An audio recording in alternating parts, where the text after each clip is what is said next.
नमस्कार बघता हो. आज मी तुम्हाला एक गोष्ट सांगणार आहे. अशी गोष्ट जी ऐकताना थोडं दुखेल, पण शेवटी मनाला खूप शांतता देईल. कारण अमृत हवं असेल तर विष पचवायची तयारी ठेवावी लागते आणि आयुष्यात सुख हवं असेल तर दुःख स्वीकारायची तयारी ठेवावी लागते. कधी असं झालंय का? तुम्ही सगळं मनापासून केलं आणि तरीही आयुष्याने फक्त दुःख दिलं. आजची कथा ही तुमच्यासाठीच आहे. आयुष्यात कोणालाही सोपं नसतं. फरक इतका असतो, कोणी दुःख लपवतो, पळतो आणि कोणी दुःखातून शिकतो. असाच एक साधा रमेश नावाचा एक तरुण होता. गरीब कुटुंबात जन्मलेला. लहानपणापासून संघर्ष त्याच्या वाटेला आलेला. वडील आजारी, आई घरकाम करणारी, शिक्षण अर्धवट. रमेश नेहमी देवाला एकच प्रश्न विचारायचा, देवा, माझ्या वाट्याला नेहमी दुःखच का?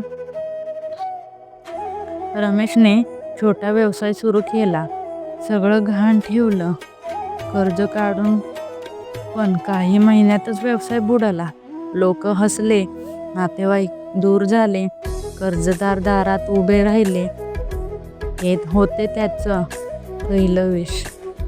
तो म्हणाला, मी चुकलो, आता संपलं सगळं. रोज काम शोधताना लोक त्याला कमी लेखायचे.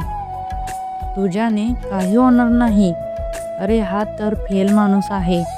हे शब्द त्याच्या हृदयात खोलवर घुसायचे. तो रात्री रडायचा, पण सकाळी पुन्हा उभा राहायचा. हे होतं दुसरं विष, अपमान. त्याच्या मित्रावर त्याचा पूर्ण विश्वास होता. त्याने त्याची फसवणूक केली. पैसे घेऊन तो पळून गेला. त्या दिवशी रमेश पूर्णपणे तुटला. तो म्हणाला, आता कोणावरही विश्वास ठेवायचा नाही. हे विष फार कडू होतं. एक दिवस तो मंदिरात बसला होता. तेव्हा एका वृद्ध साधूंनी त्याला विचारलं, बाळा, तू कसा दुःखी का? रमेशने सगळं सांगितलं. साधू हसले आणि म्हणाले, अमृत हवंय असेल तर विष पचवावं लागतं आणि सुख हवं असेल तर दुःख स्वीकारावं लागतं.